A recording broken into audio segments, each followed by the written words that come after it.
کیا وجہ ہے کہ اللہ تعالیٰ نے رمضان کے روزے ہم پہ فرض کر دیے، پورا مہینہ بھوک پیاس برداشت کرنی ہے چاہے موسم کیسا بھی ہو؟ اللہ رب العالمین نے قرآن مجید فرقان حمید میں ارشاد فرمایا کہ یا ایھا الذین آمنوا کتب علیکم الصیام کما کتب علی الذین من قبلکم لعلکم تتقون، کہ اے ایمان والو تم پر جو روزے فرض کیے گئے ہیں یہ تمہارا خاصہ نہیں ہے، خالی تم سے پہلے پہلے جتنی کی قومیں قوموں گزری ہیں کے ان پر بھی روزے فرض کیے گئے تھے، بٹ اس میں اگر تم غور و فکر کرتے ہو تم اس کا حق اس طرح ادا کرتے ہو کہ جیسے روزہ رکھ کر اس کا حق ادا کرنا ہے، صحیح۔ اللہ رب العالمین تمہارے لیے بہت ساری چیزیں رائے ہموار فرما دے گا، تمہیں متقی بنا دے گا، تمہیں پرہیزگار بنا دے گا۔ اس میں اگر ہم یہ کریں کہ روزہ بھوک سے ہی کیوں رکھا جاتا ہے، اگر پورا دن بھوکا رہنا اس کی وجہ کیا ہے، صحیح۔ تو اللہ رب العالمین نے ارشاد فرمایا کہ تمام تر چیزوں کا اجر جو ہے نا، عبادت انسان کرتا ہے تو وہ سجدہ کرتا ہے، رکوع کرتا ہے، دیگر اعمال صالحہ کرتا ہے، لیکن یہ اللہ تعالیٰ کا خاصہ ہے کہ اللہ رب العالمین کھانے سے بھی پاک ہے اور پینے سے بھی پاک ہے۔ تو اللہ رب العالمین فرماتے ہیں کہ جس کو میرا قرب چاہیے، جس کو میری رحمتوں کے سایہ چاہیے،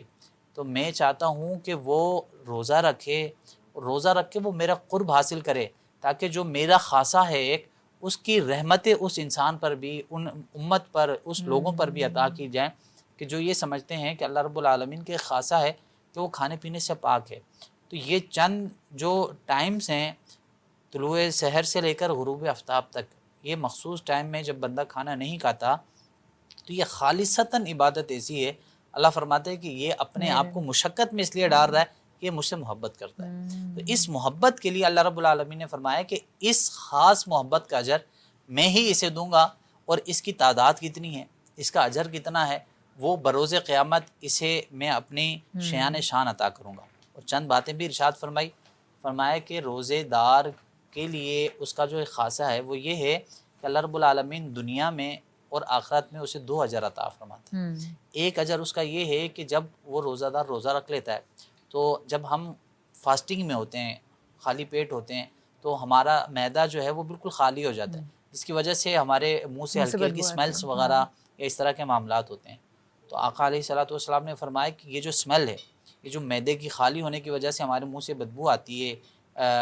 عجیب عجیب سے وہ معاملات ہوتے ہیں، فرمایا کہ یہ تمہارے لیے بدبو ہے، لیکن اللہ رب العالمین کے نزدیک یہ مشک و عنبر سے زیادہ محبوب ہے۔ فرمایا کہ ایک روزہ دار کے لیے یہ خوشخبری، اور فرمایا کہ دوسری یہ ہے کہ اللہ تعالیٰ کی جتنی بھی نعمتیں، جنت ہے،